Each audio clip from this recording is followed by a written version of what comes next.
arriving in U.S. mail from St. Louis in the original de Havilland DH-4 biplane and 10 bulky gunny sacks are the combined audiobook renditions and supplemental background information as presented in podcast form by moi, me, Robert P. Fitton.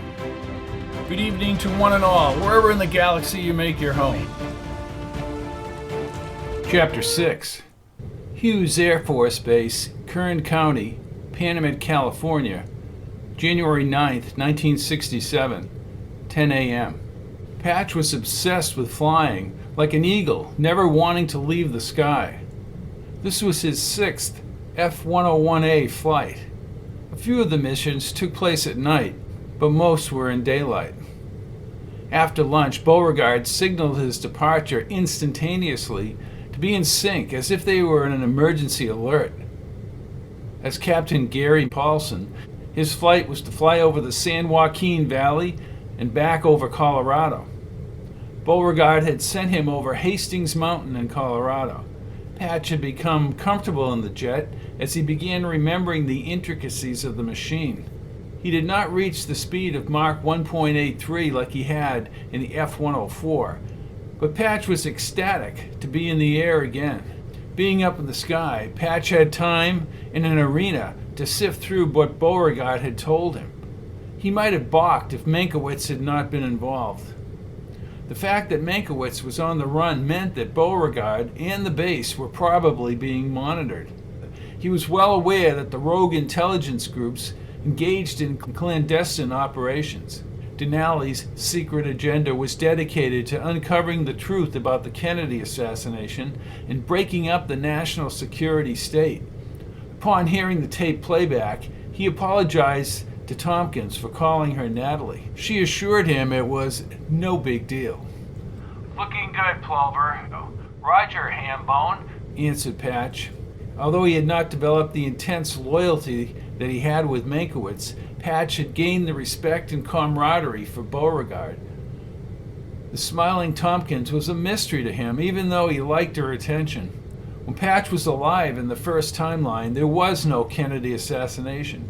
He returned to a changed world where the Twin Towers had been taken down and Jack Kennedy was dead. He never questioned or inquired about the past and spent his days promoting Kennedy's life. His removed memories of certain events were precise. Other memories were marginal. And most memories were not affected at all. When he was forced back to 1963, Patch, because of retrograde's conflict with the building blocks of time, was unable to stop Kennedy's death. But he saw everything that happened in Dealey Plaza. Tompkins and Beauregard had spent the last 2 weeks going over aspects of the Kennedy shooting and who might have been in Dealey Plaza. They were all stunned by what Sherry had told Patch about Hunt arriving in Dallas as a paymaster and Sturgis and the others bringing guns to Dallas. Tonight he would be under sodium pentothal to talk about Mexico City. They were convinced that Oswald made the trip to Mexico City and the Cuban and Russian consulates, until Patch kindly told them they were wrong. "Bring her on, Plover," said Beauregard, shaking Patch from his thoughts. "Looking forward to seeing you on the ground. Roger, Handbone, schedule me for a big piece of apple pie." "We can even get you ice cream and chocolate fudge," said Tompkins. Patch grinned. "Permission granted," said Beauregard.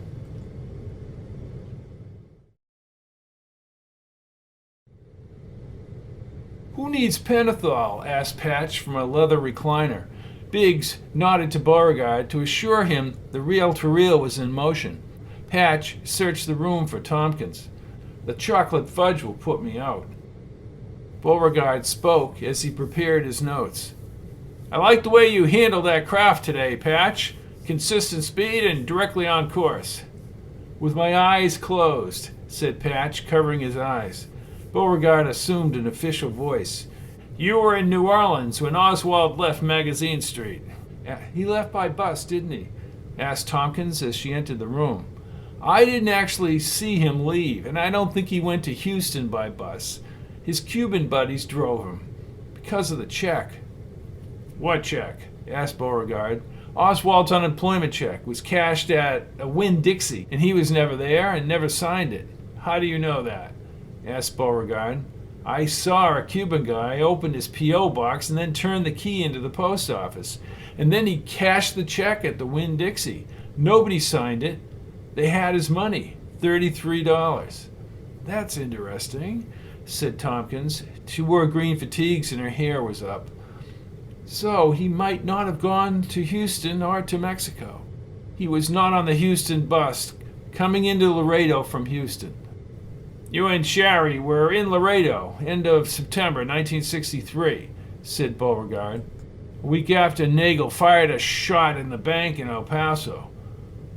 What did you do? Asked Beauregard, lighting a cigarette.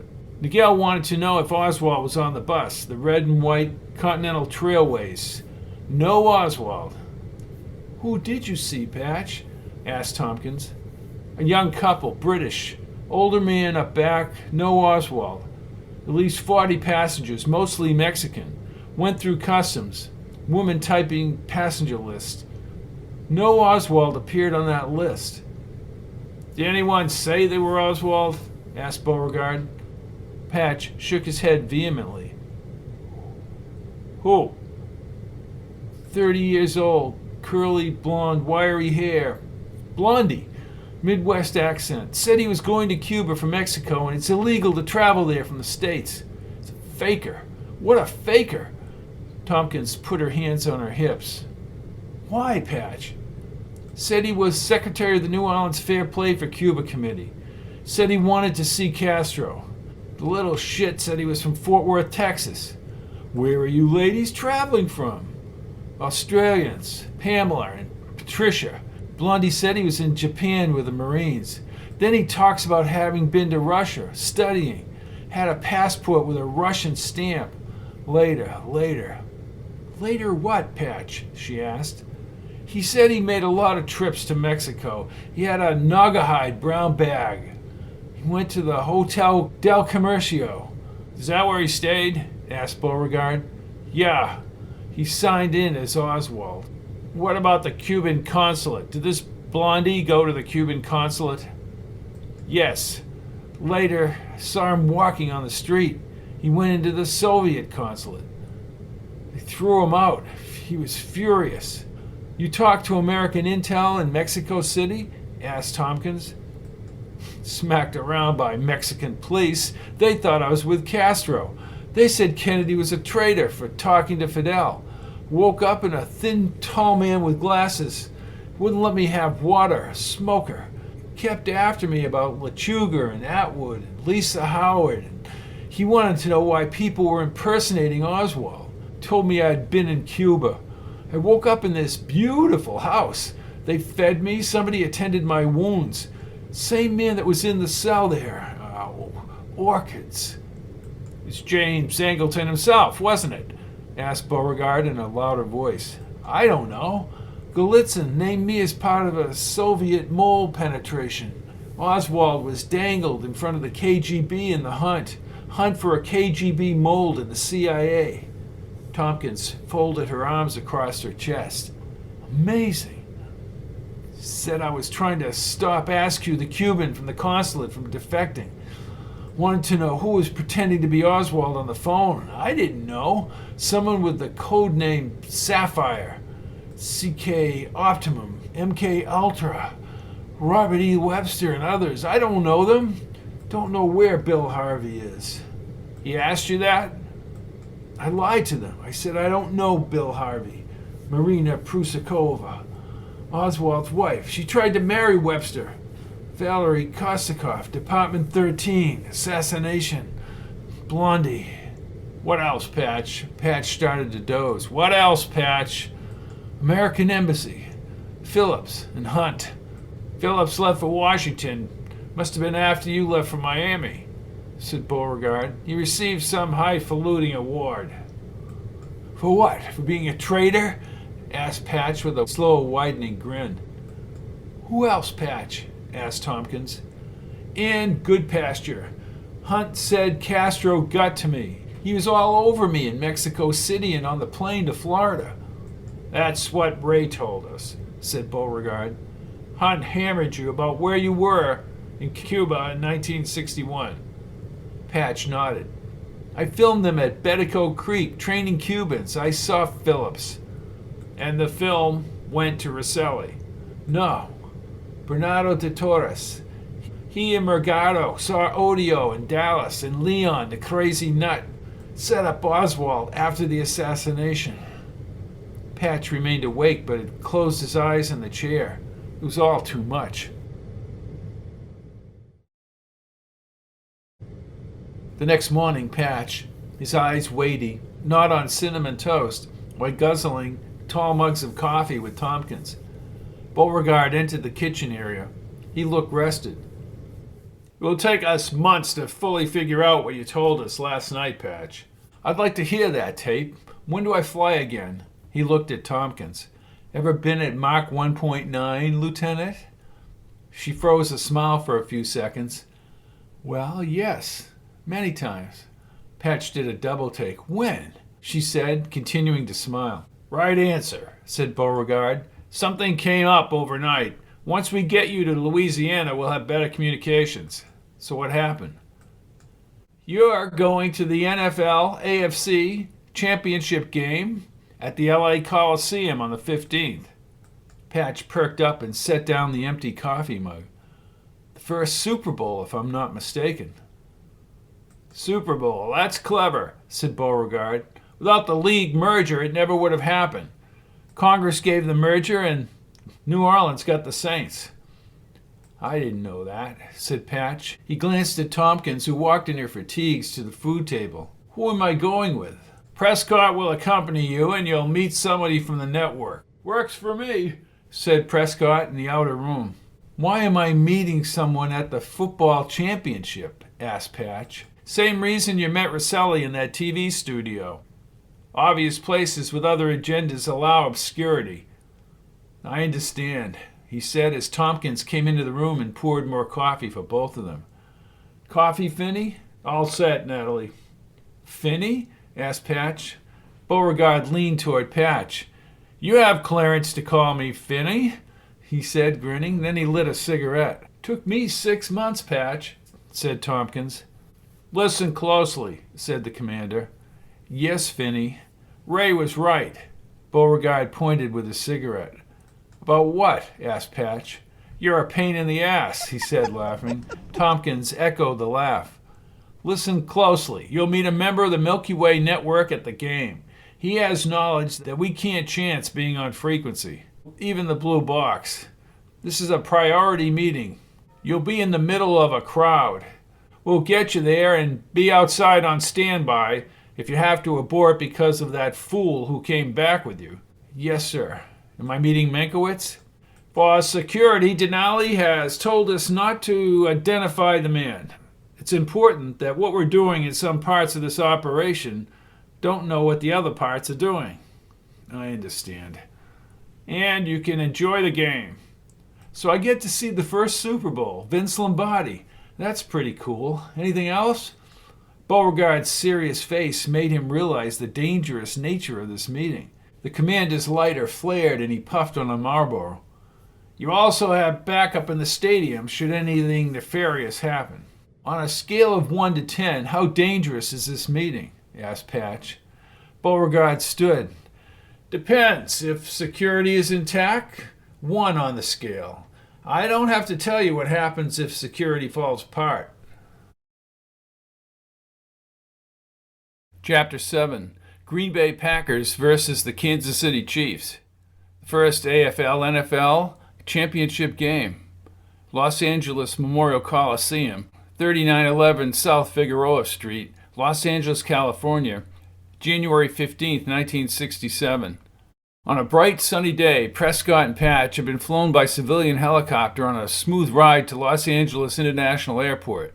With less than an hour away from kickoff, a black and white taxi was in place to bring them up the freeway to the Coliseum. The fully armed Prescott would only be a few seats away during the championship game. Patch sensed the excitement as they merged with the fans toward the opening along a chain-link fence capped with barbed wire. Get your starting programs here! Get your programs! Shouted a little man in a white shirt and a black tie. Here, said Patch, handing him the money. The program he bought said the World Championship game with AFL versus NFL in red, white, and blue. I can't believe I'm at this game. Lucky man, Captain, Prescott said as they moved forward in the surge into the Coliseum. I know the final score, said Patch, smiling. You keep it to yourself. I will. I should have placed some bets. They hiked up the ramp below the Coliseum's prodigious reinforced concrete arches. A colorful swatch of fans had nearly filled the elliptical-shaped bowl as the trumpet player, Al Hurt, belted out notes as if he were sending men into battle. Prescott checked the tickets and directed Patch to his seat. What a perfect day, said Patch. Los Angeles, January 15th, 1967. The Los Angeles Ramettes marched in synchronization across the field. Prescott would stay with Patch until the mystery man showed up. As the pregame show continued, the University of Arizona band formed an outline of the United States' lower 48 states. It was at that time a man with receding hair and black glasses, dressed in a polo shirt, was backlit against the blue sky. He carried a small brown valise with a program on top propped to his shoulder. Patch had hoped Meinkewitz would have been at the game. I'm Giovanni. Patch stood and extended his hand and used his network name. Gary Paulson. I'll go back to my seat, said Prescott. Continue your conversation. I've been sitting since San Bernardino. I insist, said Prescott, motioning with his hand. Prescott, said Patch, shaking his hand. At the center of the field, the famous Anaheim High School drill team carried the banners of the NFL and the AFL. So, Giovanni, I'm glad you're here. I'm not from the U.S., Gary, but I like American football. Coach Lombardi is a tough taskmaster. That is a statement of fact, sir. I will give the Packers 35 points and the Chiefs 10. Patch gave him a double take. Either this guy had extrasensory perception, or he too had come from the future. Something wrong? You seem to have a capacity to assess the teams. We'll see. Richard Lancaster, is he here? Asked Patch, using Menkiewicz's network name. Not that I know of. The Chiefs in white uniforms with shiny red helmets emerged from the stadium tunnel into the sunlight as the mass of green Packer uniforms ignited the crowd. Bart Starr, whom Patch had seen on TV as a kid, warmed up along the sidelines as the Chiefs' field goal kicker practiced center field. Something he had forgotten about the first timeline. He had filmed on 8mm his black and white TV set. Bart Starr in action, and then President Kennedy and Vice President Symington on the field, shaking hands with Lombardi after the game. Now, in the present flow of time, Lombardi was in a white shirt with a red and blue striped tie, while Hank Stram, the opposing coach, wore a dark blazer. The rising noise level of the behemoth crowd probably protected his conversation with Giovanni. And Jack Kennedy? Jack Kennedy was buried in Arlington. What do you hear, Giovanni? Yelled Patch. The crowd, he said, smiling. Then Giovanni nodded as he thought before he leaned toward Patch. Did you know that Thomas Merton warned the president that he would be killed if he successfully challenged the powers to be? I know of Merton's correspondence with Ethel Kennedy. Do you know Merton? Giovanni lip smiled, and he seemed to disappear within his thoughts for a moment. He had a soft, tender voice and adjusted his glasses as he spoke. You, sir, are very perceptive. Merton is like Kennedy was. He values peace. Patch remained standing during the kickoff. Then they sat down with the crowd still cheering as both sides ended up punting. Where's Merton now? Asked Patch.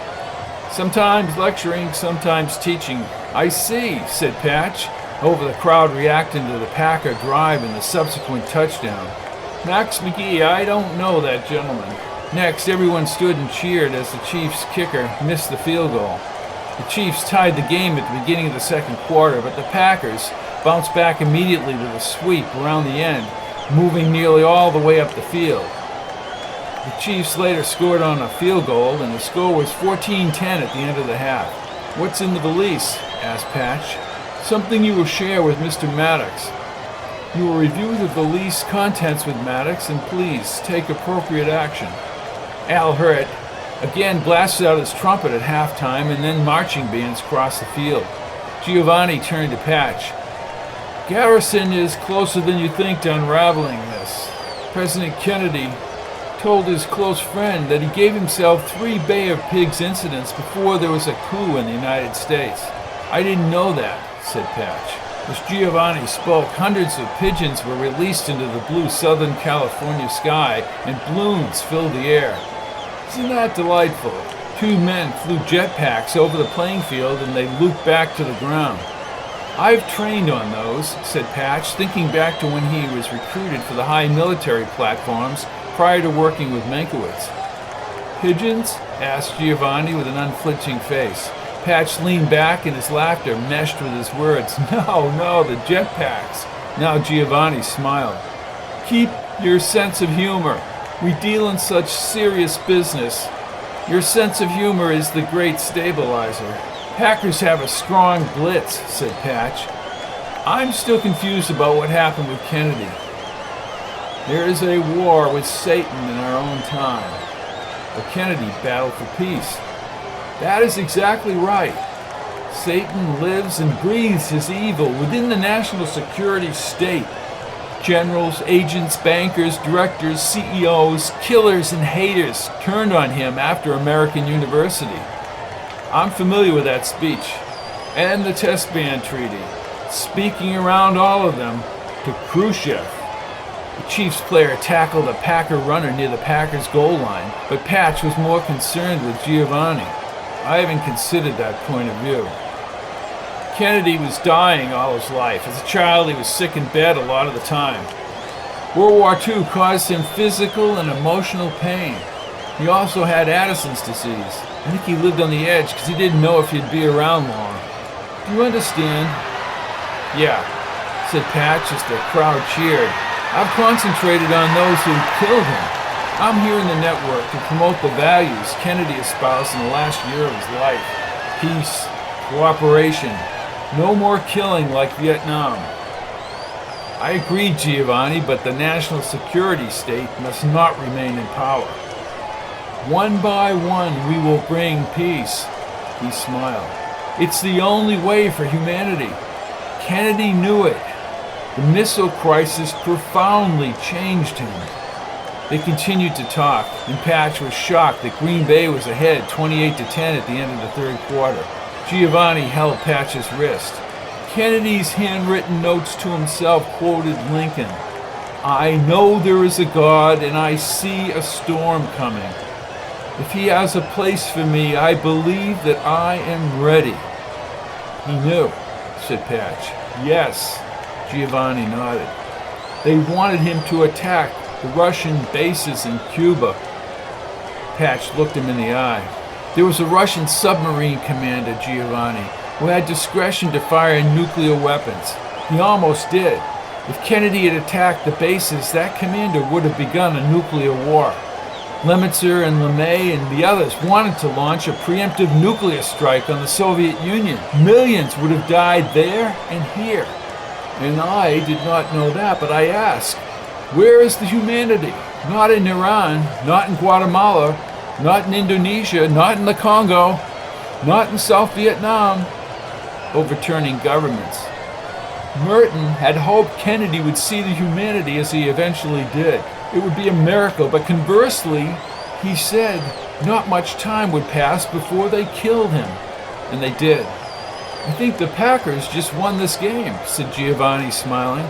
Lombardi works hard and is competent. That's the understatement of the year, said Patch as they stood. Giovanni shook his hand. It's been a pleasure to meet you, Mr. Paulson. Will I see you again? Maybe. Maybe not. Thanks. No, thank you. Patch held the valise as Giovanni shuffled his way across the empty seats. He never looked back. Patch was still buzzed about Giovanni informing him about Kennedy and peace as they moved toward the aisle. Judging by the character of the man I just met, I would say that what's inside is poignant. The blue box inside Patch's jacket pocket buzzed. He looked into Prescott's brown eyes. Then he sat down again with Prescott and put the speaker to his ear. Connect, said Beauregard on a clear channel. Connected, said Patch. Retracted, stay put, await further orders. You have the material. Patch looked at the valise. Yes, sir. Denali reports a break in security. Denali is here? Asked Patch. Apparently so. Going to proceed on my order out the east entrance. A helicopter will land on the grass expanse outside the Coliseum. The pilot is a Milky Way member. Okay. What happened? Asked Prescott. Not sure. Prescott held the handle of his revolver. What does he want us to do? Asked Patch. Out the east entrance on his order.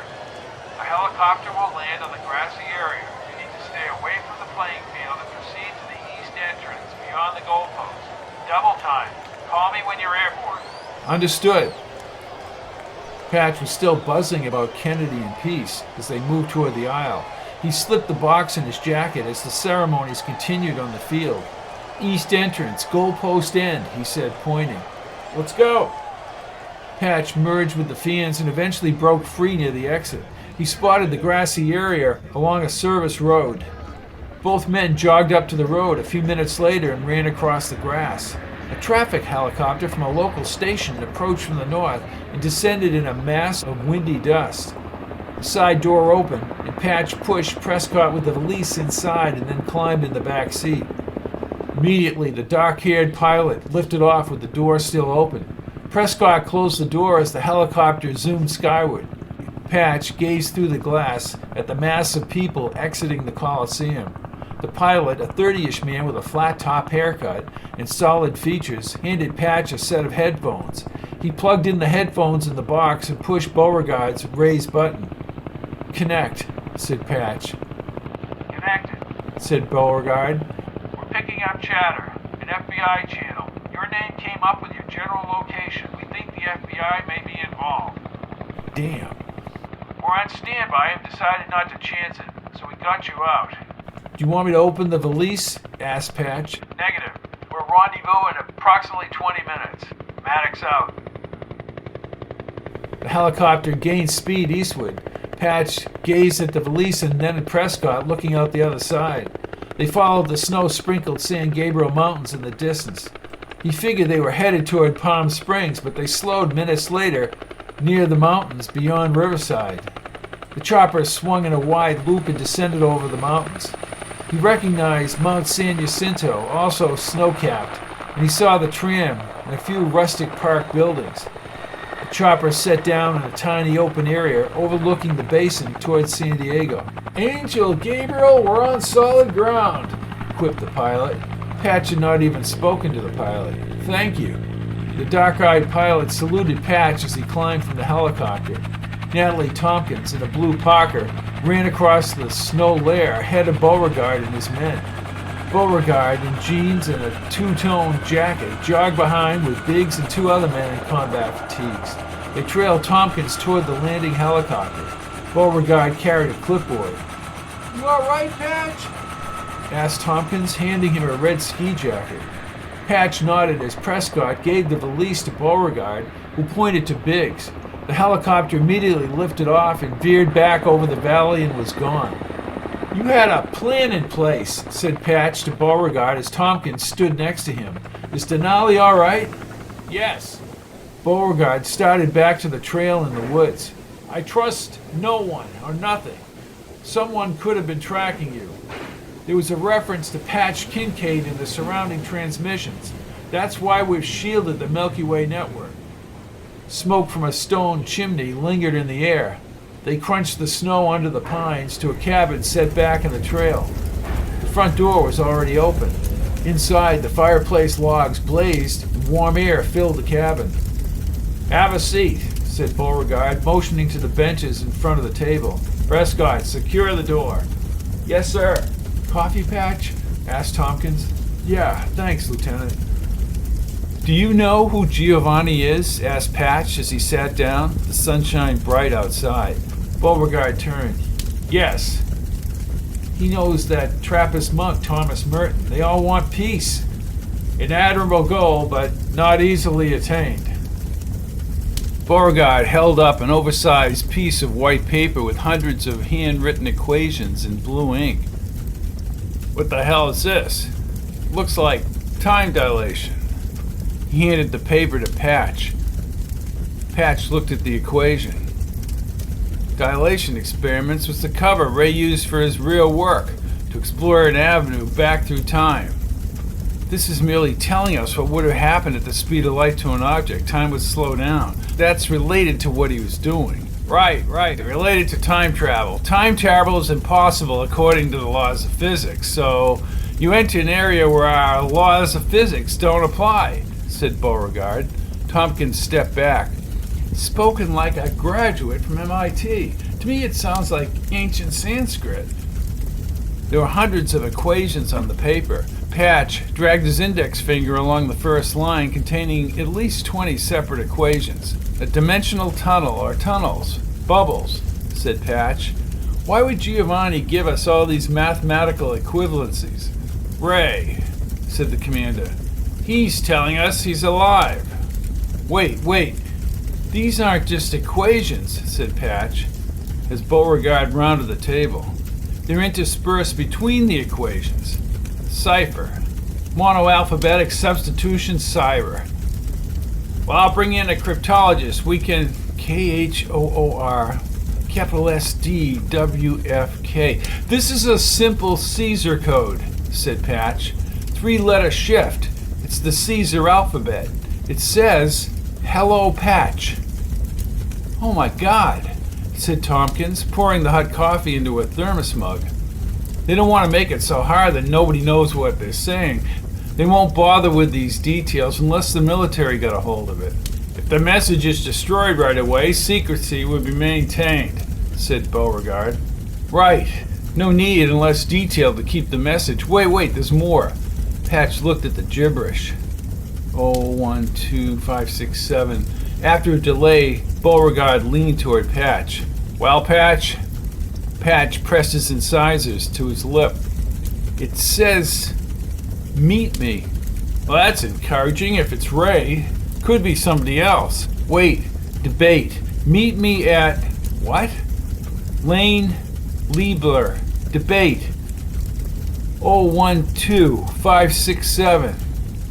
January 25th, 1967, said Beauregard. All we have to do now is find the location of that debate on the 25th. Patch, being at that debate is risky, said Beauregard. What if it isn't Ray? Everything I've ever done in my life is risky. I'm sorry, the answer is no. Tompkins pressed her lips in disagreement. Patch's stomach tightened and he crunched his teeth. Yes, sir. A few minutes later, an irate Patch grabbed the transistor radio from the side room. He walked outside in the cool air along the cabins atop the mountain. On the radio, Sonny and Cher's new single, The Beat Goes On, sounded tinny under the mountaintop pines. Not being able to meet Meinkewitz at that debate gnawed at him. Tompkins exited the cabin door down the other end. She walked briskly along the trail as Patch turned and spoke through his foggy breath. Well, here comes my shadow. The beat goes on. Your shadow is sorry the commander nixed the debate. She had that look in her blue eyes again. I know your background with Meinkewitz. He was annoyed with Tompkins for hovering over him. Look, Miss Tompkins, you seem to have this fascination with me.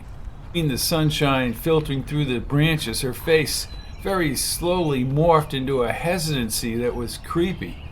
I'm sorry. I miss my wife and kids. She nodded and partially turned away.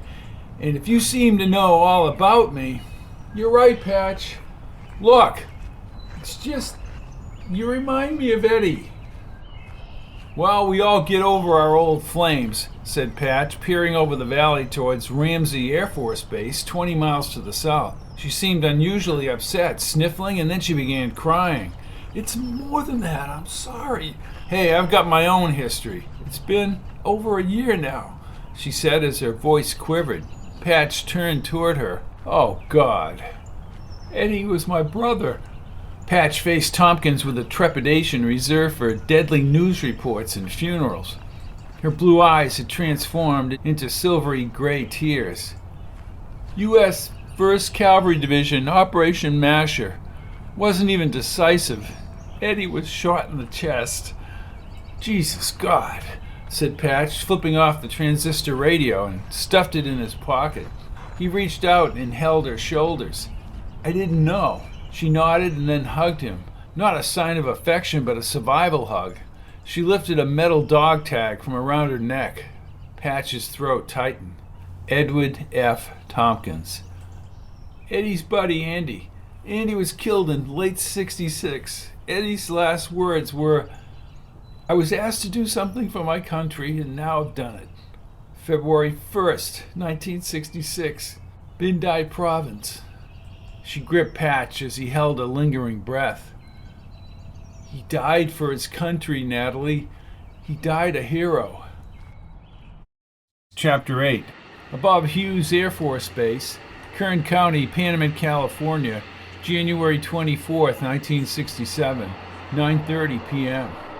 In the blackened night, Patch had reached 47,000 feet and cruised 545 miles an hour before he headed out over the ocean according to the pre-planned flight. He had the Pratt & Whitney engine over 900 miles an hour just a few minutes ago before he circled back to the coast.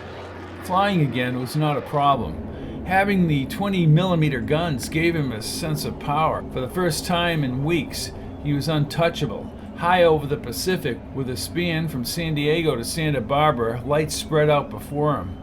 He missed Sherry and the boys and the life they had established in the colony.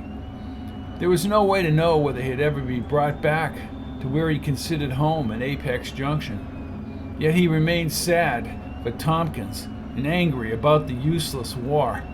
For the first time he realized what that war was doing to the United States. The radio's scratchy blast sounded in his headphones.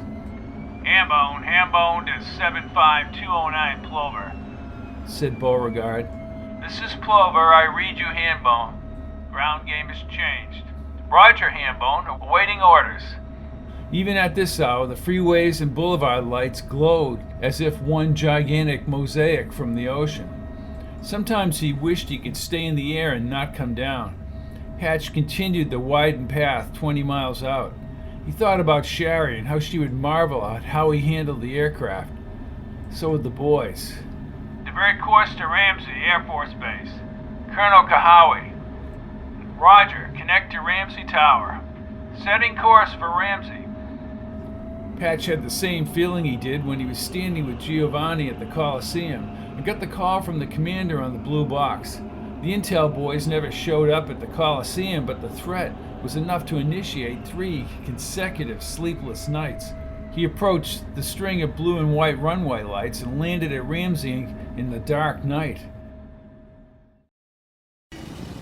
Right on cue, after he taxied, the landing crew arrived, and then an open jeep pulled around to his plane.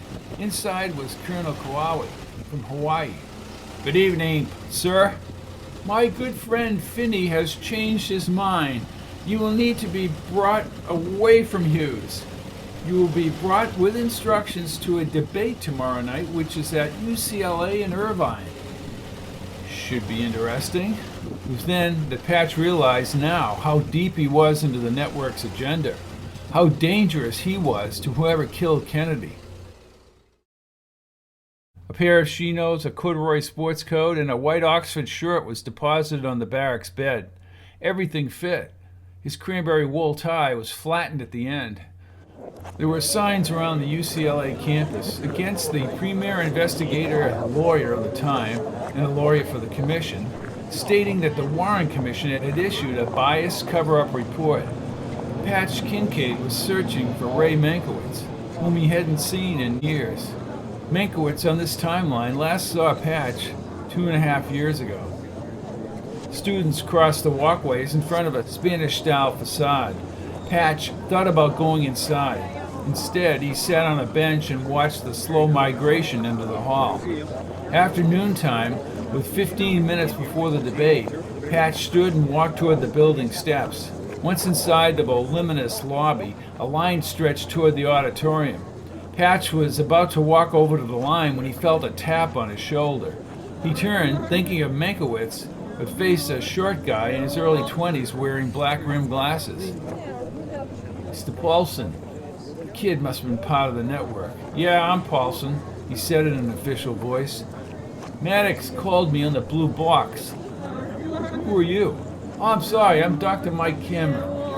He had a thick New York accent, nervously stuck out his hand, and Patch shook it. Doctor of what? I'm an MD looking into the forensics of the assassination. Why are you here, Doctor? Mike, I'm looking for new information. I was told you'd be here and you had a specific mission. You live in L.A.? Asked Patch as the line nudged forward. Yeah, I actually went to school back east. I have all 26 Warren volumes. I guess you're the right guy to be at this debate. Patch moved in ahead of Mike. The guy was a little testy. Patch said nothing more to him until they were at their seats about midway down. Mike apologized to him. Sorry, but I trust no one. Well, neither do I, said Patch, looking for Meinkewitz around the auditorium packed with students. They all say Kennedy's head went back. I've argued with them. That shot came from the front. Look, his head went back. He was hit from multiple locations. You an investigator? Asked Mike. Patch shook his head. Let's just watch the debate. The moderator was at his microphone with Lane and Liebler on each side. Then he welcomed the assemblage and set the ground rules. Basis for the debate. The format is as follows. There will be opening statements, starting with Mr. Lane, of 12 minutes each. Rebuttal of 9 minutes. Further rebuttal of 6 minutes.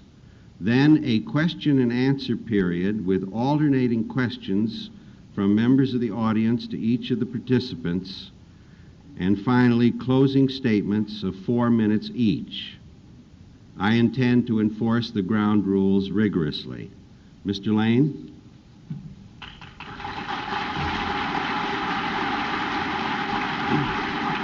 Thank you. Thank you. I'm very pleased to be here. It has been said in the press that 3 years ago, I embarked upon a lonely crusade, and I stood almost alone in this country with some doubts about the official version of what happened in Dallas on November 22nd, 1963. I never was alone, never for one instant, although the media, radio, television, newspapers almost unanimously endorsed the Commission's report and served as salesmen to the American people. Although the government very clearly took its position, I never was alone, because I spoke at some 85 college campuses throughout this country. And I discovered then that which I really knew before, and that is that you said that you loved him. You said that you loved the things for which he lived. And unlike the vast majority of the American people and almost the media unanimously, you did not show a callous disregard for the manner in which he died. And so I'm happy to be back here again today. The recent issue of your student publication carries an article presenting a vast amount of information on the question of the origin of the shots, which of course is a classic question in the determination of the guilt of any person charged with the commission of a crime. That being so, I will not deeply go into that area, but into other areas. I should say, however, at the outset, that one of the problems that we've had in trying to develop a debate on this question is that not a single member of the Warren Commission, not one member of the Commission, is willing to defend the Commission report in open and public debate. Not one. That thereby limits our debating ability, unfortunately. Patch nodded again as he scanned the auditorium for Meinkewitz. Mark Lane continued criticizing the Warren report and how Attorney Ball during the proceedings had made light of what a puff of smoke means and then said that rifles don't give off puffs of smoke. Yet J. Edgar Hoover said that the rifle emitted a puff of white smoke. I never realized how absurd the Warren report was, said Patch. This is the beginning of the grand cover-up. Kill people, obscure the facts, and seal the rest away from the light of day. Yeah, that sounds about right, said Mike. Lane then said the ammunition for Oswald's alleged gun had not been made since 1944. The gun was unbelievable. Plus, Patch had seen the stamped Mauser with his own eyes. Even the sight could not be aligned with the target, Lane said. Oswald was a poor shot in Marine testing. The Warren Commission brought the 3 highest-rated marksmen in the country into a simulated test only 30 feet above the ground with a stationary target. The Mannlicher-Carcanos rifle sight was stabilized with shims. They could take as long as they wanted to fire the first shot. Not one of the best shooters hit the neck or head of the large target. How is that comparable to what they claimed Oswald did? Asked Patch. Which is all irrelevant because he was in the lunchroom. How do you know this? Asked Mike. Patch stared at him for a second. Witnesses. Liebler then began complaining about the criticism of the commission and blaming the attitude on lack of faith in government. The Warren Commission was a convenient object to bash, but Patch realized he was not specifically defending the conclusions. And who sent Liebler out here? An angry Patch wanted to leave when Lieber brought up the German Mauser and then tried to twist around what Patch had seen in Dallas, and saying that it was the authority of the Kennedy family that kept the genuine autopsy photos from public view, which made no sense. It has been difficult to make a considered judgment. Patch knew that as Liebler began to frame Oswald all over again about the rifle being ordered to his P.O. box in Dallas, that rifle purchase was never completed because the money order was never processed. Nor could the postal order have gotten up to Klein's Sporting Goods in Chicago in time for a supposed shipment of the rifle. Before going to specifics, Liebler spoke of Klein's microfilm, which the FBI removed and never returned. They framed him with a palm print, said Patch out loud. He wished Meinkewitz would show up. And the president's head was violently thrown back. Have you seen the Zapruder film? Asked Mike.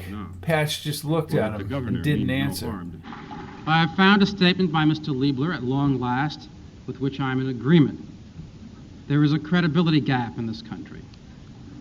It is because your government lies to you that there is a credibility. Mark Lane then told everyone the Warren Commission had never seen the autopsy x-rays and photographs. The bulk of the hidden material would remain classified for 75 years until 2038. They edited and selectively published the testimony. 58 out of 90 witnesses said the shots came from the grassy knoll. People by the fence heard bullets race overhead from and back. Police arriving behind the fence smelled gunpowder. A bell rang and the moderator instructed the students going to their 1 p.m. classes. Some people apparently have to leave now in order to go to 1 o'clock class. Mr. Liebler, would you like to give them a minute to go out? All right. Will those who are leaving please move out as quickly as possible? We want to get on with the remainder of this debate. Patch heard Liebler talking about the original copies of the Zapruder frames accidentally crushed during the development. Liebler tried to blame the echoes on Dealey Plaza witnesses and the perception of shots. Lane then took a poll, which a consensus of the gathering believed Oswald was not guilty beyond a reasonable doubt. Liebler brought up a Mrs. Markham, who said the shooter of Dallas policeman J.D. Tibbet, short, heavy, with bushy hair. Patch thought he saw Ray Meinkewitz behind one of the exits. I'll be right back. Where you going? Asked Mike. Just hold tight, Dr. Mike, said Patch over his shoulder. The debaters were now taking questions from the audience. Patch raced up the aisle where he thought Meinkewitz had been standing. He checked outside and down the lobby area. Frustrated, he wandered back toward the opening.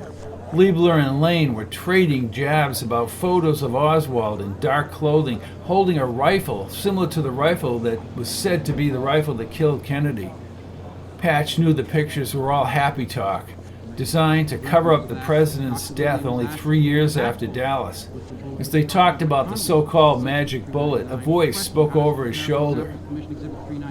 They asked our inspector how to ballistically show only 3 shots were fired. Patch slowly turned. Ray Meinkewitz, wearing a UCLA blue ball cap and his hair trimmed, stood in a blue and yellow college sweatshirt. Ray! God damn it, Ray! The two men hugged each other. Patch, I'd say you've been away for a few years. Ray, you shouldn't be out here if they're after you. You figured out the cipher, but that's not my question. You were in the future. Who killed Jack Kennedy, Patch? Sorry, Ray. I dropped the whole thing and I started a new life in the future. Meinkewitz thought for a second. I understand. Come on, let's get to a safe place. I don't know anything that happened after that weekend in November. Then he turned. I just left Mike inside. Mike is a part of the network. He knows a close friend of mine on campus, Dr. Moses Mendiza. Mike has a black belt. He's armed with 2 9mm pistols. I can defend myself. Well, la-di-da, said Meinkewitz, grinning. I knew I'd find you. Meinkewitz donned sunglasses as he led Patch out the side door. A light blue Vespa motor scooter leaned against one of the trees. Is that how you escaped the intel guys? Asked Patch as Meinkewitz grabbed the motor scooter and started it with his foot. Meinkewitz climbed onto the Vespa. Get on! I didn't see any intel guys inside. They were on campus when I first came back here to LA. B-52 flight. By the grace of God, I'm still alive. Meinkewitz maneuvered the tiny scooter onto Figueroa.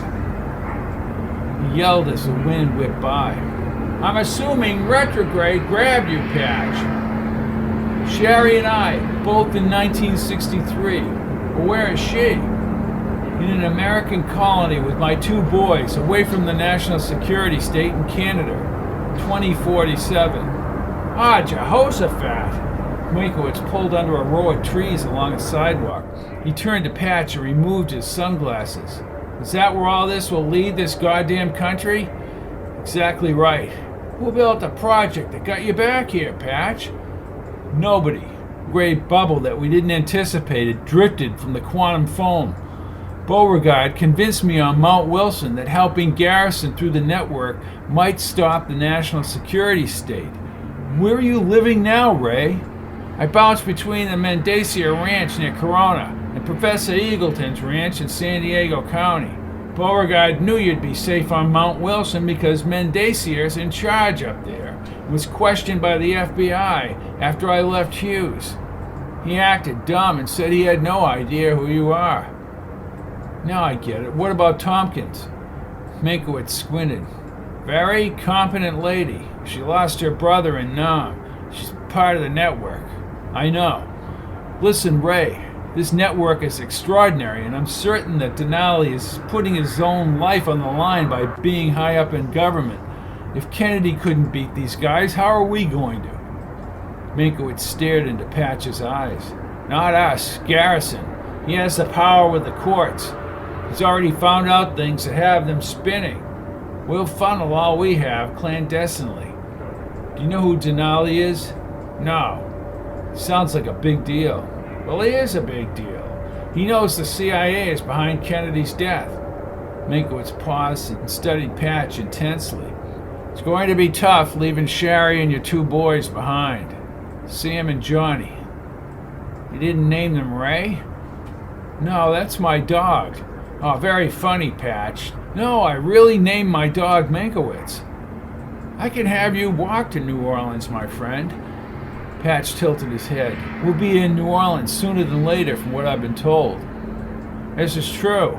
We'll have an office complex and possibly more. We'll be close enough to New Orleans to have our lead securely put into the investigation.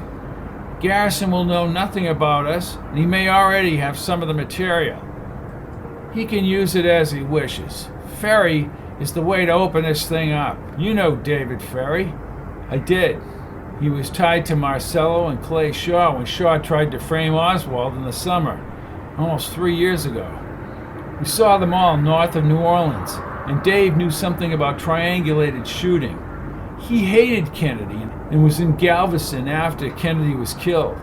I don't know if he was the backup plane. Garrison questioned him right after that, said Meinkewitz. Then the FBI had him released. What does that tell you about the end game? It tells me the end game is that you and I are targeted by the intel guys. After what you told me outside the auditorium, my end game would be to prevent a police state from taking over the United States. They have already taken over, Patch. Well, damn them, and damn them for killing Kennedy, shouted Patch. Okay, listen up. Let's get something to eat. I know a place in the valley. Food is out of this world. Patch smiled. What's so funny? Me sitting on the back of a motor scooter with you, driving back in 1967. Hold on, you haven't seen my driving yet.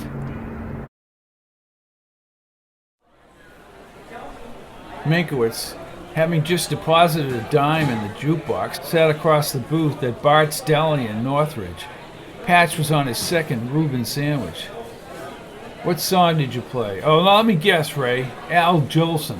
I'll take Jolson over those monkeys. For your information, I put in a dime for Sinatra. Ah, Roselli's got it.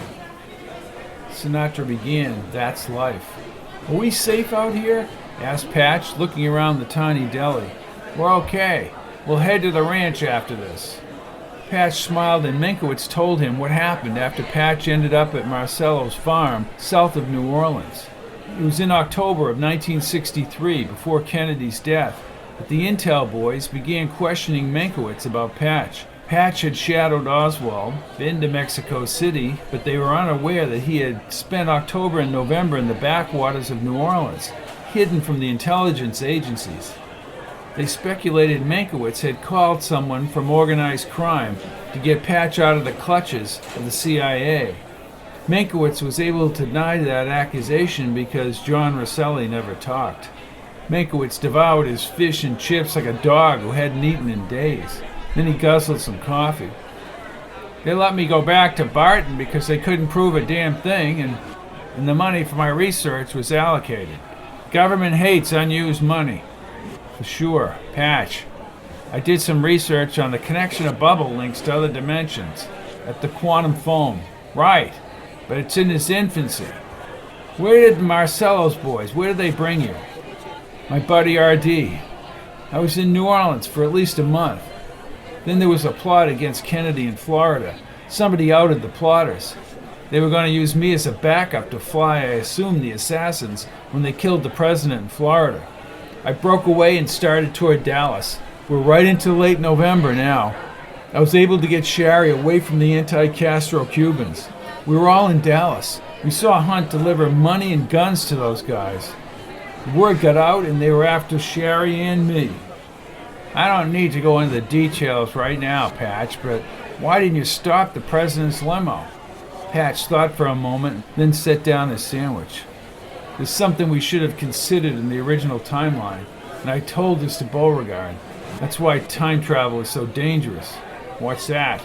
Asked Meinkewitz, tipping his coffee mug and finishing the coffee as Sinatra's song continued. The paradox. Things are supposed to happen in a certain way, rigid and formed, like bricks in a brick wall. When you go back in time, you mess that up. I'm not saying you can't change things. We have. But there's a physical change. The bubbles, somehow sense this. I don't follow you, Patch. You mean a God thing? I don't know the answer to that, Ray. But I do know that the president's limo was coming up Maine, about to turn on to Houston, and retrograde began. Everything slowed down. I know what happened in Dealey Plaza, but I couldn't stop the retrograde because the damn bubble dimensionally locked onto me. Kennedy was killed by multiple shooters. He didn't have a chance. And from what I heard from Beauregard, it was a CIA paramilitary guy named Jenkins who trained the anti-Castro people to shoot at watermelons in an open car. The CIA fanned the flames with lies, possibly Morales, Robinson, and others, about Kennedy and the Bay of Pigs. I don't trust any one of them. But let me ask you this. Isn't it too much of a coincidence that retrograde started right during the crucial time? Meinkewitz signaled the blonde girl waiting on the tables. Can we have another coffee here, Patch? No, I'm all set. Beauregard has written a transcription of what happened in Dealey Plaza. Good, said Meinkewitz as the girl brought the coffee. Thanks, kiddo. What a mess. We'll talk as we go along. Digging in deeper with Ferry before Garrison gets to him will give us more perspectives. Same with DeValley. It better be in secret, Ray, because the people that killed Kennedy are already taking out witnesses or anyone dangerous to their dirty deed. What about Dr. Mike? Well, he looks innocuous enough, but he's smart as a whip and could take either one of us. He's out on leave right now from the Doppler Clinic in New York City. What does he think of your work? He understands it. Right now, he and his contacts are working on what happened after Parkland Hospital and the autopsy at Bethesda. Those doctors must have seen what I saw, Ray, a huge hole in the back of the president's skull. They've all been pressured to shut up, Patch. Oh, I'm shocked, said Patch sarcastically. What about the network? The lines above Menkiewicz's eyes tightened. In the last timeline, Meinkewitz was older and the photos of him showed a well-formed line. When he was younger, not so much. People are afraid to talk, even though it's on a secure transmission to the trunk lines. I've located a place outside New Orleans. It's isolated enough so we can start gathering information. Denali will help us. The rest of the Milky Way Network is scattered, and they'll take down the intelligence agencies just like that, asked Patch, laughing. I'm not the first one to tell you it won't be easy. What about getting me back to Apex Junction? Asked Patch. Hard to do without money, Patch. And Dacier is a smart man and has contacts. From a practical point of view, I'd rather be doing research on the bubbles. Patch nodded. I'm not optimistic about any of this. And because of that, I'm even more determined to somehow take down these people and take them down hard. Chapter 9. Mendicia Ranch, outside Corona, California, January 27, 1967. After straddling the Vespa with Meinkewitz, rolling along with the cavalcade of traffic in the afternoon commute, Patch had a reverence for the countryside south of Corona. Meinkewitz, in a Stetson and frilled rawhide coat, approached Patch on a dark stallion along the fence. Unable to maneuver his small pony named Bronco, Patch's grunts and groans were laced with enough expletives to keep Meinkewitz laughing. Meinkewitz spoke with a cigar crunched in the corner of his mouth. What's the matter, Patch? You need a Pratt & Whitney engine? I'm beginning to think so. At least that plane goes where I want it to go. What's the matter with you, Bronco? Bronco doesn't like pilots. Oh, really? Well, how about a real horse? You never saw John Wayne on a pony. Meinkewitz slowed the stallion next to the pony. John Wayne was a real man. Meinkewitz laughed at his own joke. I have 2 words for you, Ray. Thank you, he said, still chuckling. Patch grinned and then laughed himself, which made Meinkewitz laugh all the more. My ass is killing me from being in that saddle. There'll be payback, Uncle Ray. Pony neighed. Shut up, Bronco. You never get on his good side if you keep talking to him like that. He doesn't have a good side, said Patch, pointing at his old friend. You've been living out here on the ranch. You knew Bronco was a dud. I'll sign off for the next little girl's birthday party. Listen up, Patch, said Meinkewitz, but Patch was still squirming in the saddle. And Dacier talked to one of our contacts in the network. Might even be Denali. Bobby Kennedy wants to oppose Johnson next year, but what? Asked Patch as he dismounted the pony. Bronco, it's been nice. His people have to find an opening against LBJ. Patch looked up at Menkiewicz's black Stetson. And you, Ray, you're auditioning for your own Western TV show. He walked up to the stallion. They'll never let him get to the White House. I just don't remember anything. They removed certain memories. Which is why I worry about Bobby now. Me too, Patch. Me too. Meinkewitz brought Patch back to the barn, and soon he was on a light-colored horse named Cherry. He held the saddle horn and looked north in the early morning sun across the hazy hills toward Riverside and the mountains beyond. He shook his head. Doesn't Bobby understand what he faces? Well, I'm sure he does, Patch. If it were your brother in Dealey Plaza, what would you do? I'm not sure, but in the end, I think I'd want the power to do something about it. Federico, a cluster of his dark hair stuffed into his straw hat, approached the two men in a two-tone blue and white Ranger truck. Federico was one of the ranch hands and part of the network. Morning. What are you up to today, Federico? Asked Meinkewitz. Same old. Up to the feed store, talk to the guys up there. You know, shoot the shit. Then I have to swing by the Ellsworth Ranch with some things Ralph needs. What's the matter? Can't Ralph get off his butt? His truck, hub and drum, and messed up. We'll be here for another few days, Federico, before we head out, said Meinkewitz. So I'm going to Corona if you need anything. Thanks. Buenos dias. Yeah, see ya, Federico. Patch watched the Ranger pickup stir the dust along the fence. You sure he's okay? Yeah. He and his family came up from Mexico 15 years ago. He was a ranch hand, but now he runs the ranch. He's been vetted. Mendacia swears by him. And he's Mendacia's eyes and ears in the area. He'll talk to the locals. Last week he said they were talking about some strange things going on in the synagogue outside of town. What strange things? Asked Patch. Secretive stuff, strangers coming and going. I talked to Finney. Biggs and Prescott are looking into it. Who knows? I'm not worried about it, Patch. Denali, said Meinkewitz as Patch opened the screen door. He handed Patch a beer. Patch drank the cold beer and smacked his lips. Denali has people working overtime on the house and offices in Louisiana. Good. The sooner we push back against these people, the better. Meinkewitz looked up at Patch. My gut feeling is that they will try and make a monkey out of Garrison. Meinkewitz put his hand on Patch's shoulder. I have a room and a cutting-edge IBM computer down there to try and make some headway in my work, but I'm not sure I have the knowledge to get you back to Apex Junction. Patch nodded. You can only do what you can do, Ray. Mendacia Ranch, Corona, California, January 27th, 1967. Around a candlelit, cozy dinner table, Meinkewitz and the pompous but loyal Mendacia, a member of the network, discussed Dealey Plaza. Someone brought cigars to Meinkewitz earlier in the afternoon, and he smoked a mild cigar, which for Patch was a familiar smell. Mendacia poured some red wine stored in his basement reserves from a curved glass decanter. Thank you, said Mike.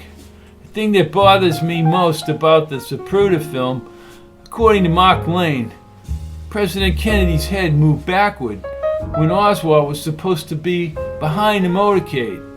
Meinkewitz did a double take. A neuromuscular reaction doesn't cut it. A neuromuscular reaction is nonsense, replied Mike. Two things to keep in mind, the head snap and the magic bullet. One is predicated on the other. Well, you're the MD, said Meinkewitz. And if you listen to the majority of the witnesses, they say the shot came from the front. One of the shots, said Patch. Mike set his wine glass on the white linen tablecloth. Last fall I found out something was wrong. President Kennedy's wounds had been altered prior to the autopsy. The FBI autopsy report or the Siebert and O'Neill report. The FBI guys said their report spoke of surgery on the head area, namely on the top of the skull. You're telling us that they surgically altered evidence? Asked Patch. Yes, sir. Nor could the two FBI guys find any trace of bullets. So they started the autopsy after taking the body from the gray casket before the other casket came with Jackie and Bobby. Yeah, that's correct. This information is very sensitive. Altering the president's wounds is not only grotesque, but they remove bullets as well as altering the wounds. Bobby knows and he understands what this all means. And you talked to the two FBI men? Asked Patch. I talked to Siebert. He didn't retract one word from that report, but get this. The wound in the president's throat was 2 to 3 centimeters. Hughes, said it was 6.5. The president's body left Dallas in sheets and got to Bethesda in a body bag, but they left it in a ceremonial coffin that turned into a shipping casket. Now that was part of the plot. Sounds like Army intel to me, said Meinkewitz. Thank you, Mike. I am putting Denali on speaker, said Mendacia. Problem, Ralph? Yes, Ray, and it's a big one. Mendacia pushed the speaker button. You are live, Denali. Thank you, Dr. Mendacia, said the slow-drawled Denali. Gentlemen, I have 4 people scattered within our government who report that the FBI is ready to do a sweep of yet unknown targets in Southern California. The rogue engineer, John Palakis, has specified Patch Kincaid as being on the run down there.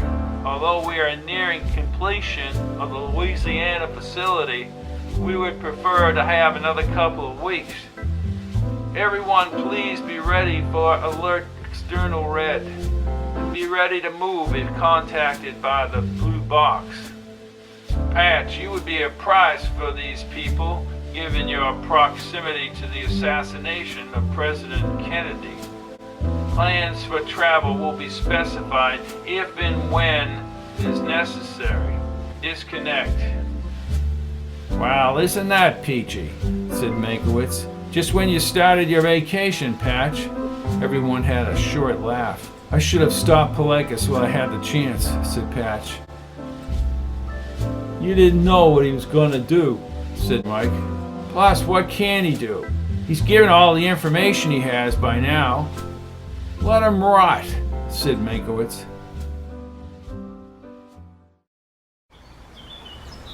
Patch and Meinkewitz stood in the dusty sunset glow. Menkiewitz's red-tipped cigar's aroma mixed with the farm freshness. Patch leaned on the fence and held a chilled beer. I think you're right, Ray. There's nothing more Palakis can do. Phineas should be the one who starts worrying. They've already been to Hughes last month. Tompkins told me that Phineas completely buffaloed them. He's always been clever as hell. Tompkins isn't too shabby either. Very competent, said Patch. Meinkewitz nodded. No doubt Phineas found a gem with her. Patch pictured Tompkins getting him the coffee at the mountain cabin. She's still shaken by her brother's death. I know. Vietnam is a war that should never have been. Kennedy told the generals that MacArthur was against a land war in Asia, yet they still kept pushing him, and he kept shutting them down. You know, LeMay, Lemitzer, and the others. He said, if you can convince MacArthur, I'll commit troops. You see, Patch, the Hawks in the Pentagon had the whole war, complete with body counts, all planned out in the 50s. Kennedy was going to bring the boys back. How do you stop such power? Asked Patch. Defund them. Like firing the first shot in a war, more battles to come. The air outside the ranch was less smoggy but dustier. Tompkins' brother's death will follow her the rest of her life. People say you get over it. My dad's brother Raymond was killed in the Battle of the Bulge. I was named after him. Pop never got over it. He wouldn't talk about it either, but he never got over it. Meinkewitz inhaled on a cigar and changed the subject quickly. If I could settle down in a place like this, then maybe I'd see more of Lynn again. Who knows what they've told her? Patch nodded as he thought back to Wilton Jeffries and his family. I like Vermont. Centerville, Vermont. Ah, the place you landed just before you met me on the first timeline. A place with roots. After what you've been through, Patch, you could use some roots. Patch panned the silhouetted mountains backlit by the sunset. Meinkewitz turned in the sunlight. So maybe we set up shop outside New Orleans sooner rather than later. They don't bust us first. They built a special vault office for our garrison work, and a room for me downstairs with the IBM computer. The upstairs looks like any old house.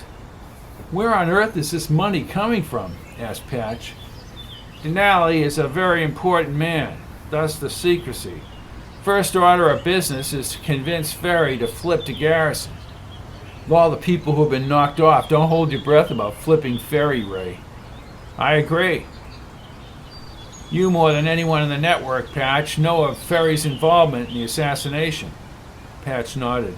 And DeValley, get these two guys to Garrison, and our stay in New Orleans will be short. I just never forgot how Kennedy's head was ripped apart. Meinkewitz nodded as Patch stared across the darkening valley toward the Ellsworth Ranch. Meinkewitz spoke in a low voice like he had at Hastings Mountain in the other timeline. Open the gates, that the righteous nation that keeps the faith may enter in. You keep him in a perfect peace with whose mind is stayed on you, because he trusts in you. Trust in the Lord forever, for the Lord God is an everlasting rock. For he has humbled the inhabitants of the height, the lofty city, lays it low to the ground and casts it to dust. Isaiah 9, verse 6. Patch shook his head. Think I'll take out a horse in the morning. You take a long ride, kid, said Meinkewitz. Patch again stared into the sunset for the longest time. Ray, I don't think I can handle not getting back to Apex Junction. I know, Patch, I know. You really think we're going to stop this national security state? I know this, Patch. If we don't try, then we'll be worth nothing as men. Chapter 10. Outside Ellsworth Ranch, Corona, California, January 28, 1967. Federico helped him saddle up. Before dawn broke over the prairie grassy hills, Patch left the stables on a raven steed called Midnight, the same horse Meinkewitz had ridden yesterday. He dismounted on the dirt-packed, hilly trail and led Midnight over the trail's uneven ground. Patch carried his blue box, charged at night. Being on horseback along the undulating scrub-brush hill might give him greater protection should Denali's warnings come to fruition. On this chilly morning, he wore a wool-lined coat, a stocking cap, and leather gloves. Riding Midnight warmed his body. In the distance, at the top of the brightening hills, a rider moved down the uneven surface. A little guy in a blue denim coat approached on a spotted horse up the sunlit hill. The stranger was not more than 20 and had dark bushy hair and deep eyes. He said nothing as he neared Patch. "How are you?" asked Patch, dismounting. "Good." He had a ready smile. "Out early?" "I'm at Ellsworth today," he said in a bouncy voice. "Used to work full-time down there." Patch nodded. "Wanted to become a jockey, but it didn't work out." The kid looked like a Rocco. "Where would you race if you had been a jockey?" "Santa Anita, I guess." "I've been there," said Patch. "You own horses?" he asked. Patch smiled. "Heck no, it's just at the track." "You win?" "Yeah, big payoff," he said. Even with his lightweight body, he again complained about not being a jockey. But he liked girls, which Patch thought amusing. "Well, where are the girls?" called Patch. "You tell me," asked Rocco, and Patch laughed. "There's never enough girls." "Then you should go into the city," said Patch. Rocco raised his dark brows and nodded his head with a smile. I do. You want to set me up?" Patch crunched his teeth to stop from laughing. "I'm married, Rocco. I have 2 boys." "They like horses?" "I don't know, but I guarantee you they'll like girls." Rocco pretended to punch Patch's shoulder. "I have to get back," said Patch as he mounted Midnight. "Say hi to the girls," called Rocco as he started back to the Ellsworth Ranch. He disappeared over the grassy hills. Patch was still smiling as he picked up the pace and really opened up the horse. The wind pushed against his face. Someday, if he ever got back to Apex Junction, he'd bring the boys out on the trail. They'd enjoy the trail. He needed to talk to Meinkewitz about stopping the intel agencies from going after Garrison. He trusted no one in intel or even in government, with the exception of Bobby Kennedy. Maybe that was the key. If Bobby could take the White House, he could crush the JFK conspiracy.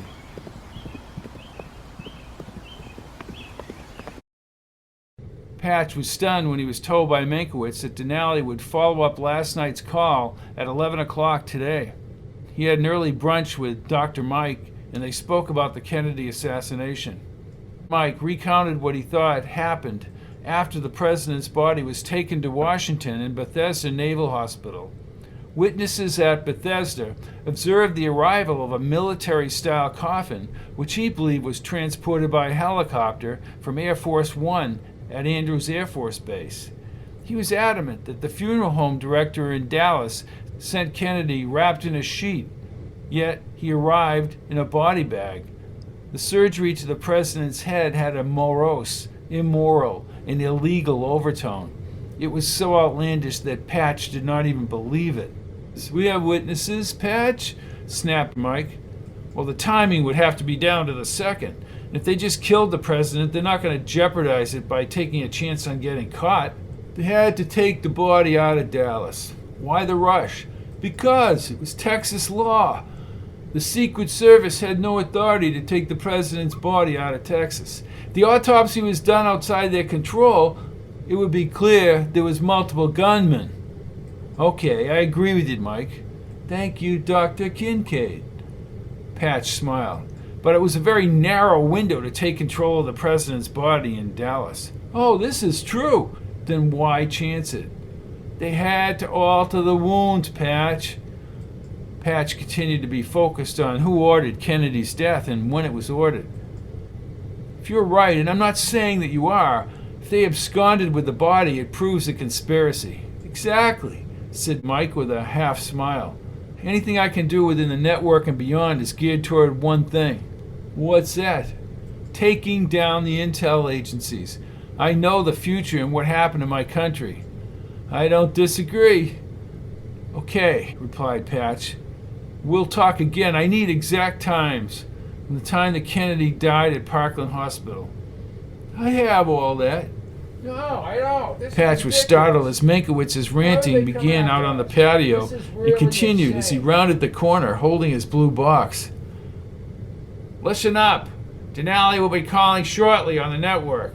"Wherever he is," said Patch. Meinkewitz set the blue box on the coffee table. He sat in the wicker fan chair and lit a cigar. Then he puffed before he spoke. "Denali calls the shots, Patch." "Is Denali close to Garrison?" asked Patch. "No, he controls the planning and the money." "I think you know who he is, Ray." "Whether I do or I don't is irrelevant."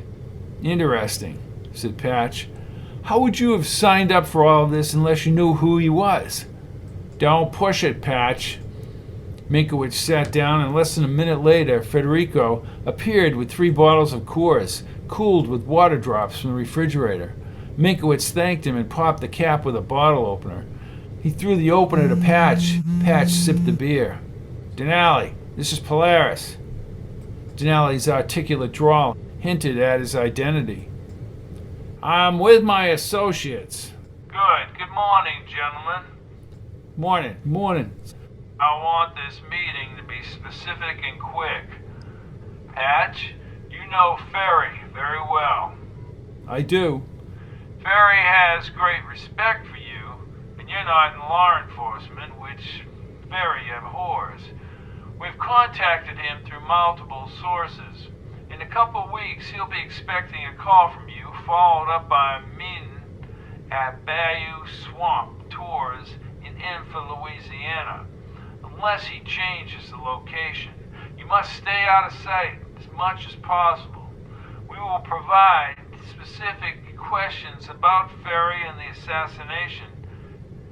See if he'll be receptive to Garrison questioning him. You're the link, Patch. Unravel Ferry and there'll be a break in the line towards Shaw and the Cubans. That leads up to the CIA and the plotters. To not just find who shot Kennedy, but who ordered it. Ray has a second assignment. Through my operatives, we've convinced an insider to talk. He will only do it with our representatives, Patch and Meinkewitz. We've suggested a public sport venue, like you had with the football championship game, Patch. Let him talk. He'll provide a generalized view of the assassination that will be useful. Patch spoke up. Understood. The central premise is to get his information and to analyze what he says. And most importantly, make him feel comfortable and not threatened because of the knowledge he possesses. Then we will forward what we analyze. Will anyone be with him? Asked Patch. My guess is that he'll have armed backup just in case. I know you'll get information we can use. Now, as far as our potential alert, one thing has changed. We have it on good authority that a high-level agent is working with Pelekas. CIA? Asked Patch. Unknown. Our contacts are seeking out the identity of that agent. Getting back to what we're going to do to feed Garrison's investigation, said Patch. Will our work get back to the intel agencies? We can't let that happen, Patch. They'll twist and lie about our work. Look what happened with the Warren Commission. Hoover lied his eyes out to the Commission on Oswald, Ruby, and their friends, and bullets and guns, you name it. We're a very closed unit. I'll check when I have some friends and end transmission. For half a minute, no one said anything. Well, Garrison should arrest David Ferry now, said Patch. Meinkewitz set down his beer and spoke with a cigar in his teeth. I agree. Before we set up shop outside New Orleans, Patch, you and I will be out of the area. This thing with Pelekas is way too volatile. It's best if we're out of town for a few days. Where to? Asked Patch. To someone who has the inside scoop on what happened to Kennedy. Does he know who ordered and controlled the operation in Dallas? Asked Patch. Meinkewitz set the cigar in the glass ashtray. Yes, he does, but he won't address that unless he's in a court of law. We meet him at a sports event. Sporting events are excellent venues. He pulled out 2 smooth lavender and orange printed tickets from an envelope. We're flying east to Houston. It'll be worth our while if we can get some inside information.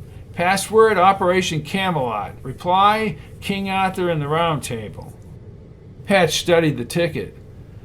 Never mind the Round Table. I'll take Ali versus Terrell. Hey, you're a lucky dog, Patch, said Mike. This man will meet us once we're in our seats at the Astrodome. Do you have any tickets to the Garden Club show, Ray? Asked Mike. Meinkewitz laughed and stuffed the tickets back in the envelope. Ha! I'll see what I can do, Mike. Houston Astrodome, Muhammad Ali versus Ernie Terrell, February 6, 1967. Even the upper levels of the Astrodome were jammed with a ruckus crowd like the Super Bowl. The stark white surface of the ring was bordered by beige ropes and different colored paddled stanchions at the corners. Both men had white trunks, Ali with a red-orange trim and Terrell with a black trim. Linear makeshift tables for the sports writers extended around the ring and back to the crowd. Patch, his name is Warren Renault. Well, where is he? Asked Patch, looking across the rows of raucous fight fans. Pull your jets, Patch. Maybe we'll learn something new tonight about Kennedy's death. Fortunately, we're buried up here with the crowd, said Patch. They're about to deprive Ali 3 years of being unable to fight. Unreal. Meinkewitz stared at him. I'm not surprised. What the hell? Guy says he doesn't believe in killing people in Vietnam. I say just leave him the hell alone. With an empty seat between the 2 men, the ring announcer began the introductions. And now, ladies and gentlemen, the match you have all been waiting for. The championship of all championships to decide once and for all the championship of the world. Introducing first, your WBA champion, in this corner from Atlantic City, New Jersey, and Chicago, Illinois, weighing in at 212.5 pounds, Ernie Terrell.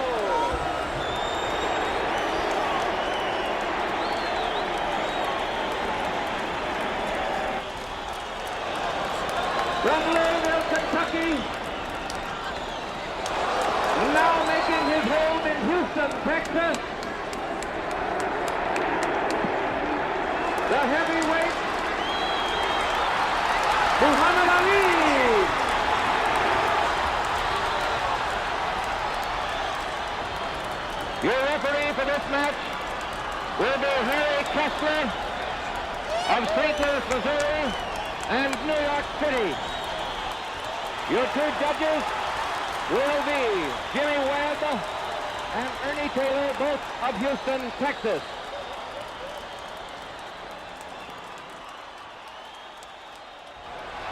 Ali came out so strong in the beginning of the fight, Patch had to pull Meinkewitz, holding the cigar, back to his seat.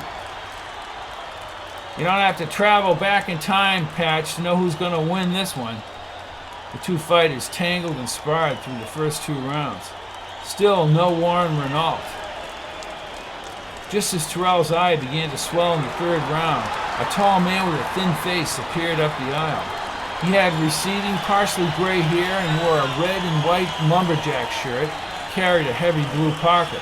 He slid by the screaming patrons and sat between Patch and Meinkewitz. This stealthy man did not shake their hands, but just nodded as he settled in. As Ali continued to pummel Terrell's eyes, the guy between Patch and Meinkewitz joined the cheering crowd. It was not till the end of the round that he spoke to Meinkewitz while still watching the fight. "Operation Camelot," he said within the crowd noise. "King Arthur and the Round Table?" asked Meinkewitz as they all stood and applauded at the end of the round. "You're not too far off, buddy. U.S. Army's think tank at American University.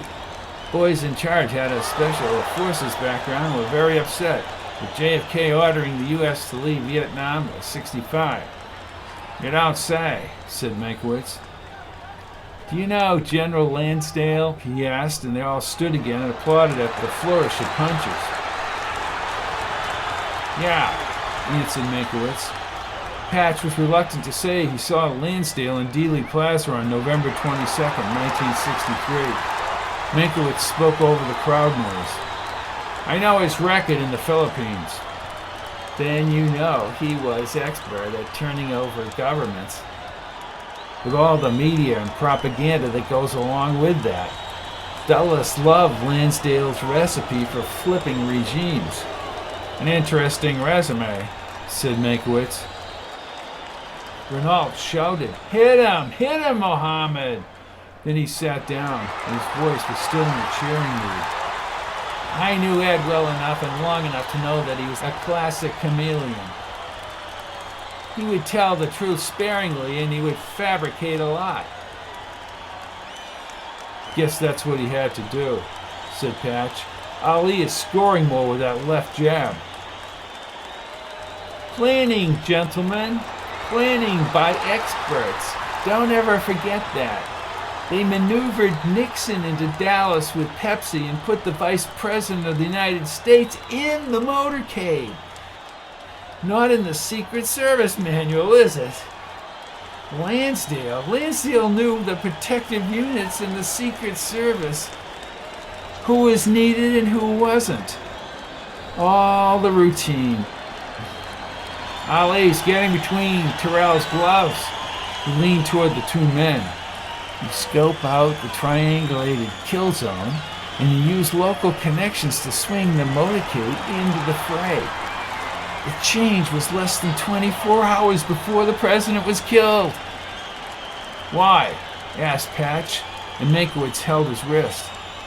"I can tell you that JFK swung the emphasis of the U.S. government's security policy from Asia to Europe.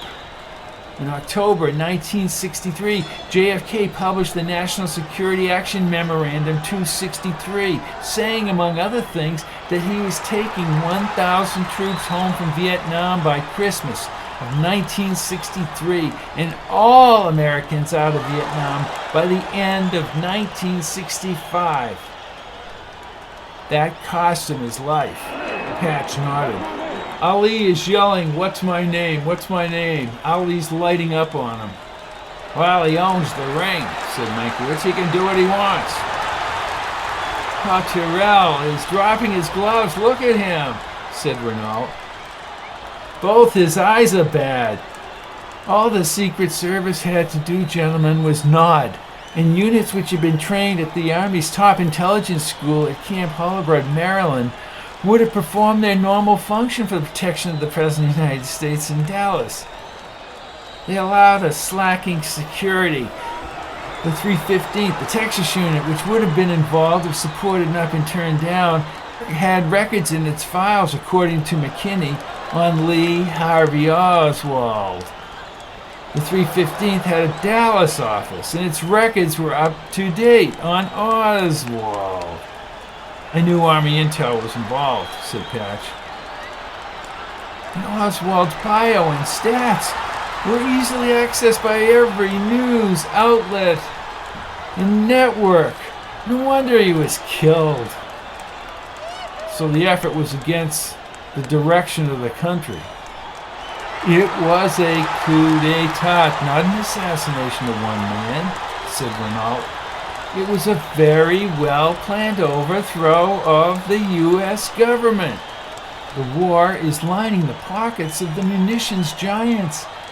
As for the designated patsy, he was specially selected by the CIA as one between 3,000 and 5,000 military personnel intended to give support to CIA operations. They were the best in the world at what they were doing and what they did.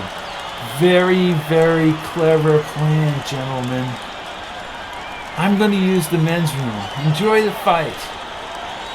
He stepped by Patch, moving in the opposite direction as Ali toyed with Terrell. Patch leaned toward Meinkewitz as Renault disappeared up with another man into the massive crowd. What do you think, Ray? Sounds like an overview from someone who was in D.C., a template.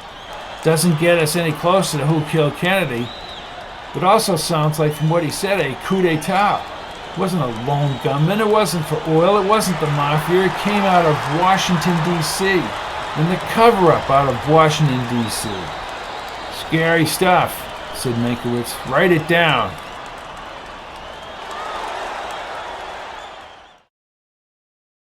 At 1:30 a.m., Patch, behind the taxi glass, added to his notes as they moved down the road along the freeway from Ontario Airport in Southern California. Meinkewitz, who had not smoked a cigar since Houston, puffed away as he peered at the cars in the inner lanes. They won't get Renault to say anything outside a federal courtroom. I understand that, said Meinkewitz. Coup d'etat, it's so pervasive, Ray. What do you do, hold Nuremberg-type trials for all of them? Meinkewitz held the cigar with two fingers. He slowly pivoted his head toward Patch. His face was silver-glazed on the late-night highway. Yes. The answer is yes, goddammit, every one of them. You know the penalty for treason, Patch. I do. What we're going to do is like an icebreaker. Start attacking the flanks like Ferry. Put cracks in the ice. Will Denali follow up on this? Asked Patch.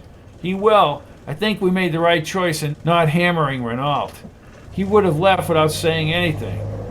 Gave him the floor, said Patch. And what he said was portions of the government apparatus participated in the cover-up, which has nothing to do with Oswald shooting Kennedy, other than they said he did it, with no evidence. Patch did not bring the blue box with him to Houston. When he saw Meinkewitz pull out his blue box from his coat pocket, he grew nervous. Meinkewitz pressed his lips. Begin transmission. Polaris, this is Denali. External red. External red. Menkiewicz's eyes quickly flared open. Instructions. Patch closed his pad on the clipboard and faced Meinkewitz. Continue to Dovetail Ranch. Use coded box to enter the main house. End transmission. Broken security. Well, we don't know that. Meinkewitz rapped to the glass. The driver slid the glass open. Sir? I need you to head to San Diego, said Meinkewitz, pulling out a $20 bill. He handed the bill to the driver. We'll be getting off at the Palomar exit. Yes, sir. Should be another 45 to 50 minutes. Thank you. Meinkewitz closed the window. We don't know as of this moment what the hell's going on. I know it's him. I know it.